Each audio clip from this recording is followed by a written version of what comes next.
मैं हूँ नटखट नेहा। मैं आई हूँ आपको कहानियाँ सुनाने। चलिए मेरे साथ जानते हैं आगे क्या हो रहा है। पहले मीरा ऋषभ को घूर कर देख रही थी, लेकिन फिर उसने अपनी पलकें झुका ली। दोनों के लिए एहसास बहुत ही प्यारा और नया था।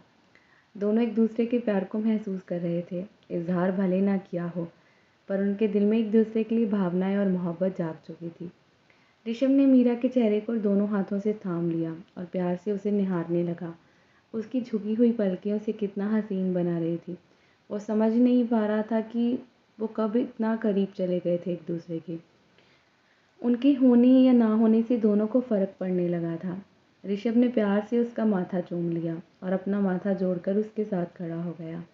चुप्पी थी पर बहुत ही हसीन थी। दोनों की चुप्पी मीरा ने कही तोड़ते हुए कहा, आप फ्रेश हो जाइए, मैं खाना लगा देती हूँ। ऋषभ बिना बोले ही अपने कमरे की तरफ चला जाता है। मीरा पहले ही खाना खा चुकी थी, बस उसने ऋषभ की प्लेट लगाई। तभी उसने महसूस किया कि ऋषभ ने उसे बाहों में भरा था पीछे से। अपनी ठोड़ी उसके कंधे पर रख ली और अपनी बाहें उसके पेट पर लपेट ली।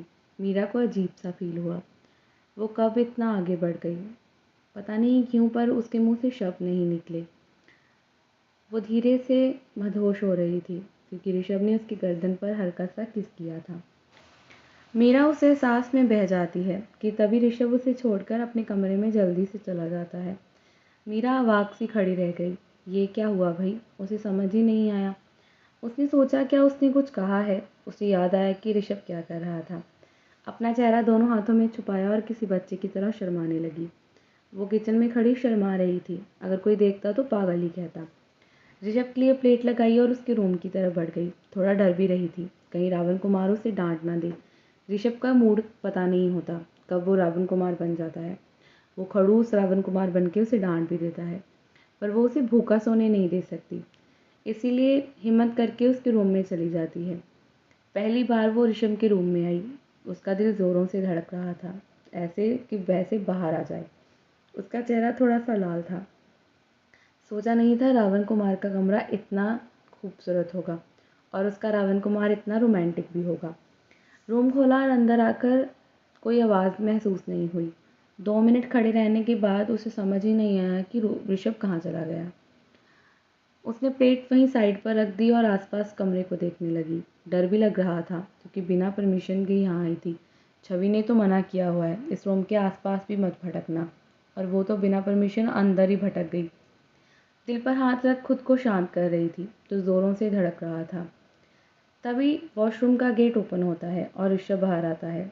उसी ने अभी अभी शावर लिया था और उसे नहीं पता था कि ये लड़की उसके कमरे में आ जाएगी। आज पहली बार उसने अजीब सी भावनाएं महसूस की, इसलिए ठंडे पानी से नहाकर खुद को शांत कर रहा था। कमर पर तौलिया लपेटे वो बाहर आया और मीरा को देखकर वो हैरान था। उसने कुछ नहीं सोचा, और मीरा, वो तो खो ही गई। यार ये बंदा कितना हॉट है, वो सोच रही थी। वो अपने होश खोकर बस इससे घूर घूर कर देख रही थी। ऋषभ की बॉडी ही इतनी अच्छी थी। ऋषभ ने जब उसे इस तरह खुद को देखता पाया तो उसने कहा, क्या पागल लड़की है सच में। ये चाहती है कि इसके साथ कुछ गड़बड़ हो जाए। वो बहुत मुश्किल से खुद को शांत कर रहा है और ये फिर से उसके सामने आकर खड़ गई। उसने गुस्सा नहीं किया क्योंकि ये रोने लगेगी, उसे ही चुप कराना पड़ेगा। इसलिए वो चुपचाप से अपने ड्रेसिंग एरिया में चला जाता है। उसने खुद को शांत किया और एक लंबी सी सांस ली और कपड़े पहनकर बाहर आ गया। मीरा अब भी मुंह खोले खड़ी थी। ऋषभ कितना हॉट है, ऋषभ कैसा है, ऋषभ वैसा है, वो बस यही सोच रही थी।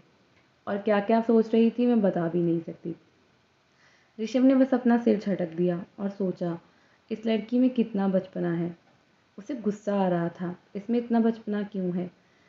लेकिन तभी उसे याद आया कि मीरा सिर्फ 19 साल की है, उसमें बचपना होना लाजमी है। ये सोचकर ही ऋषभ को गुस्सा आने लगा कि उन दोनों की उम्र में कितना बड़ा फासला था। उसका गुस्सा बढ़ जाता है, लेकिन तभी उसे मीरा के होने की आवाज़ आती है। वो उसे खुद से दूर जाने नहीं देगा, वो उसकी मोहब्बत है। वो आता है और उसे गले लगा लेता है। मीरा थोड़ा हैरान हो गई, लेकिन फिर उसने खुद को नॉर्मली दिखाया। ऋषभ का प्यार उसे अच्छा लगता था, उसकी करीबी उसे अच्छी लगती थी। दोनों एक दूसरे को चुपचाप से महसूस कर रहे थे। ऋषभ अब अपना कंट्रोल नहीं खोना चाहता, वो मीरा को महसूस करना चाहता है। आंखें बंद किए दोनों एक दूसरे की बाहों में खड़े थे। अजीब सा सुकून था। अजीब सी तड़प थी। थोड़ी देर बाद एक दूसरे से अलग होकर दोनों एक दूसरे को देखते हैं। उनकी शांति तब भंग हुई जब वो ऋषभ का फ़ोन ज़ोरों से बजने लगा। ऋषभ ने फ़ोन देखा तो मीरा से थोड़ा दूर हो गया, पर उसने अभी भी उसका हाथ पकड़ा हुआ था, जैसे उसे कहना चाहता हो कि मेरे पास रुको। फ़ोन अटेंड करने के बाद वो सोफ़े पर आकर बैठ गया। मीरा भी थोड़ा पास ही बैठी थी। ऋषभ ने उस प्लेट में से खाना ख़त्म किया। मीरा वहाँ से उठकर जाने ही वाली थी कि ऋषभ ने उसका हाथ पकड़कर उसे बिठाते हुए अपने पास ही बिठा लिया। सिचुएशन थोड़ी ऑकवर्ड थी। मीरा उसके बिल्कुल करीब थी। पता नहीं क्यों ऋषभ आज बह रहा था अपनी भावनाओं में।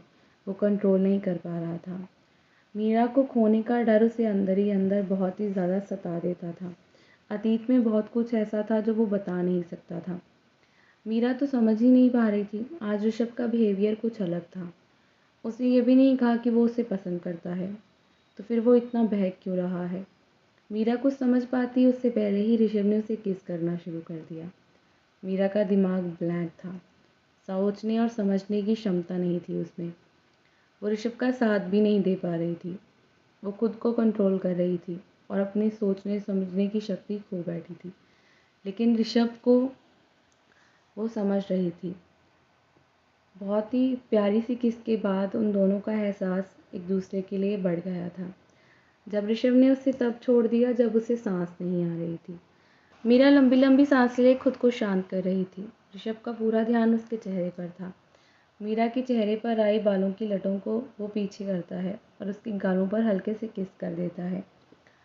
वो खुद को शांत कर रहा था।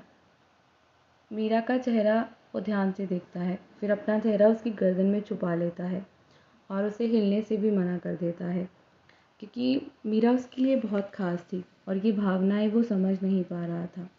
मीरा वो पहली लड़की थी जिसके करीब वो गया था। मीरा को पा लेने की इच्छा उसे अंदर ही अंदर सता रही थी, पर अपने अतीत का डर भी था। इससे पहले मीरा कुछ और कह पाती, तभी ऋषभ दोबारा से कहता है, तुम बहुत ज़्यादा क्यूट हो, इसीलिए मैं बहक रहा हूँ। मीरा ने पिंक कलर का नाइट सूट पहना था। बड़े बड़े कार्टून बने थे। मासूम और क्यूट लग रही थी। जब ऋषभ ने खुद को शांत कर लिया तो देखा मीरा मासूमियत से उसे देखे जा रही है, वो भी आंखों में सवाल लिए, जिसका जवाब तो ऋषभ के पास था ही नहीं। अगर होता भी तो वो देता नहीं। वो उसके गालों को सहलाकर कहता है, क्या कहना है तुम्हें। मीरा जो बहक गई थी उसे याद आया, उसे तो यहाँ परमिशन लेनी थी, तभी तो वो रावण कुमार के कमरे में आई थी और इतना बड़ा रिस्क भी लिया था। वो जल्दी से गर्दन हाँ में हिलाते हुए कहती है मासूमियत से, वो मुझे ना।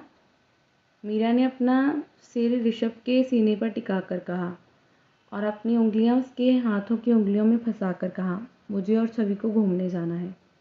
तो ऋषभ ने कहा, कहाँ जाना है। मीरा ने बहुत ही डरते हुए कहा, कैंपेन के लिए। इतना ही कहा कि ऋषभ थोड़ा गुस्सा आने लगा था ऋषभ को।